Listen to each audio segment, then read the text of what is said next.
that plan. And it's the president that stole $700 billion out of Medicare, $415 billion. It's true, $415 billion in payments to hospitals and nursing homes, $120 billion to Medicare Advantage out of that program. Let me help him. Can I help It's true. him? Do you want to help? I got help. I got a lifeline for you. What's that? I don't need a lifeline. How are you going to get rid of Todd Aiken?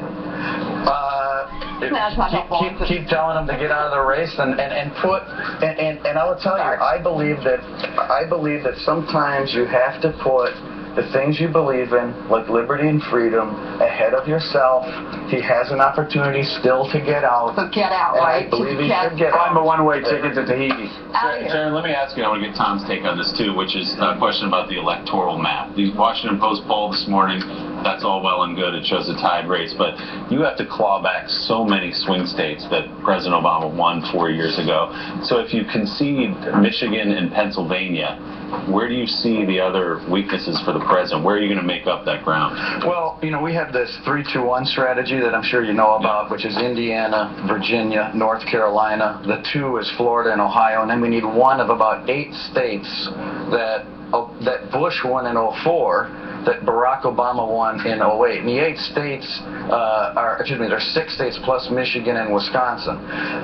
You know, I think we're getting close to the place where Wisconsin's going to be very good for us. And if we can take those 10 electoral votes and put it in our back pocket, then we've got a lot of options, either Colorado or Iowa.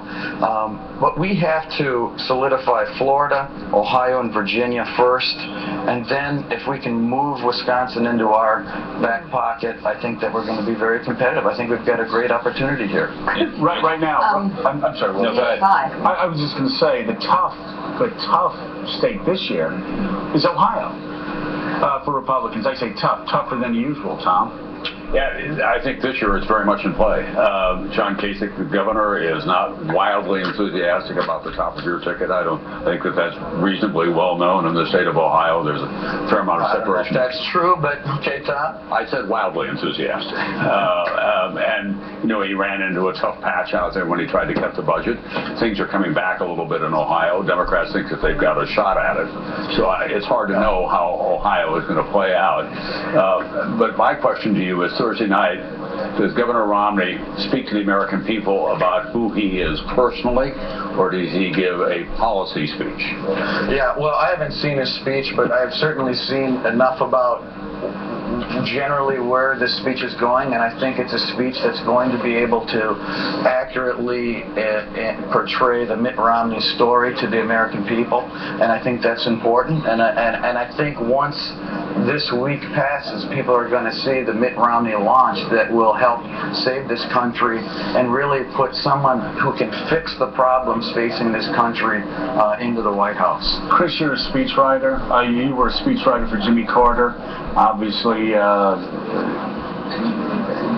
Mitt Romney has some challenges in introducing himself to America. He's seen as at times stiff, a lot like John Kerry was seen in 2004 before his conviction. What do you do? Well, these are accurate perceptions, by the way, the voters have of these candidates. They've watched them all for years, and these are realities. But I do think the great opportunity of a convention speech. I was in New Orleans in '88, where George Bush Sr., with the help of Peggy Noonan, I think, gave an amazingly empathetic speech where you first time in your life said, you know, I like this guy George Bush a lot because he recognized his own weaknesses. He said, I'm not very articulate, I'm not a great charismatic guy like Reagan, he was saying, but you know, I'm a real patriot, and that was all true. That was in there too. I don't think that was well advised, but the stuff about himself personally really broke through for the first time. Of course, he went into that convention something like 17 points behind, and I know there's a lot of negativity in that campaign, the Willie Horton stuff. But I think if he comes off as a mensch, as a person, and he hasn't done that yet. I think the real issue for him is not to look into the camera and say, I'm the Orchid Man. Call me, and I'll be there. Well, by the way, your guy, I have to call you on this, Mr. Chairman. You've been suggesting that somehow Obama's been running a negative campaign, and your guy's been running a positive campaign. That's not accurate. In fact, if they both stopped all the negative, I'm not sure who would win. But they've both been negative. That cheap shot about, I don't have a problem with my birth certificate, was awful. It is an embarrassment to your party to play that card. This stuff about getting rid of the work requirement for health for welfare is dishonest. Everyone's pointed out it's dishonest, and you are playing that little ethnic card there. You can play your games and giggle about it, but the fact is your side is playing that card. When you start talking about work requirements, you know what game you're playing, and everybody knows what game you're playing. It's a race card. And this thing about birth, yeah, if your name's Romney, yeah, you were well born, you went to prep school, yeah, brag about it. And this guy has an African name, and he's got to live with it. Look who's going further in your life. Just a minute. Who was born on third base? Wait. Okay, this is absurdity. Making fun of the guy's birth certificate issue when it was never a real issue, except from the right wing. You think Mitt Romney's playing the race card? When he said, there's no doubt he did with his birth certificate. No doubt. No doubt. Why would he bring it up? Why would he say I have no problem with my birth certificate? What's that supposed to say? Because he's an awkward joker. Because he misfired badly on the joke. Why would he do it? Well, I'm just asking you. Do you think that Mitt Romney is playing the race card? On that one, yeah. Do you really? Oh, yeah, and I think his work requirement fits right into it. That's the race card, too, huh? Of course it is. Welfare? Food stamps? Well, I mean, I'm happy. Right. Absolutely. And you can chuckle about now let him it, Mr. respond. Chairman, because you have to flag this issue. No. The fact is, you know what's going on. No. You have to let him respond. Well, you got your monologue in, so congratulations. You you're loaded up. You got it out. You from the beginning this morning began the negativity in Obama.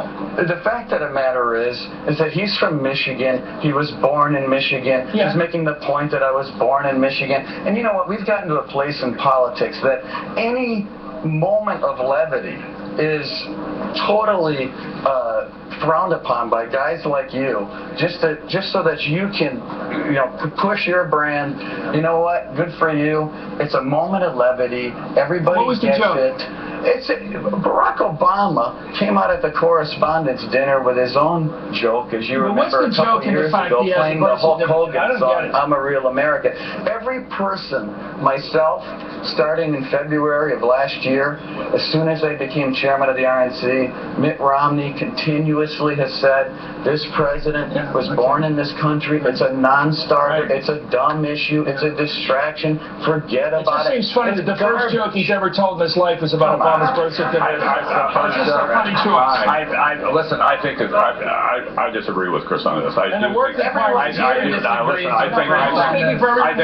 it was a demonstration of his awkward sense of humor, but I do think, in fairness, that all during the Republican debates and the primaries, that there was a lot of stuff aimed at the president that was not refuted by leaders of the party. I refuted it every single time. I bet you 20 times on TV. I'm not talking about the birthing thing as much as I am about he's a Muslim, he's a socialist, he's not American. John Sununu had to apologize for saying he doesn't know what it's like to be an American. That was a pretty tough attack. Now, I think it comes the other way, by the way, from the Democrats for the Republicans as well. And I think that's what's made the country fed up with American politics, and it's a challenge for both parties. But I think Obama's policies have created a sense that, for whatever reason, he's looking to guidance as far as health care is concerned, as far as our spending is concerned, as far as these stimulus packages are concerned. He's looking to Europe for guidance. I mean, that's the problem. We've got a government. We've got a government. You mean the Keynesian fiscal policy is somehow so far out of control?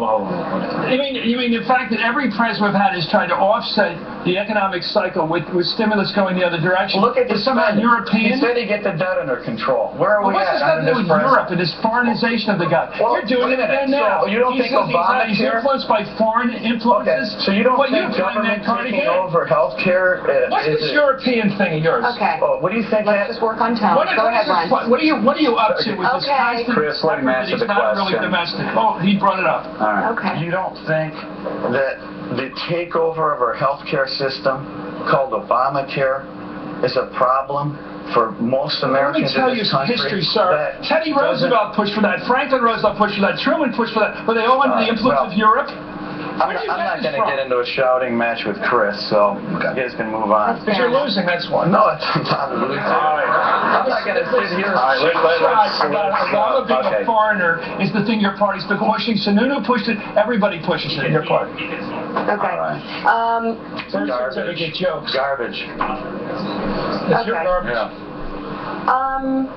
Yeah. Boy, you know, I hear the hurricane, it might bypass us completely and actually go up to New Orleans. We went from a tropical storm to Hurricane 3 here. Yeah. All right. It's good that maybe we suspend things momentarily. REINCE, PIEBUS, thank you so much. Thank you.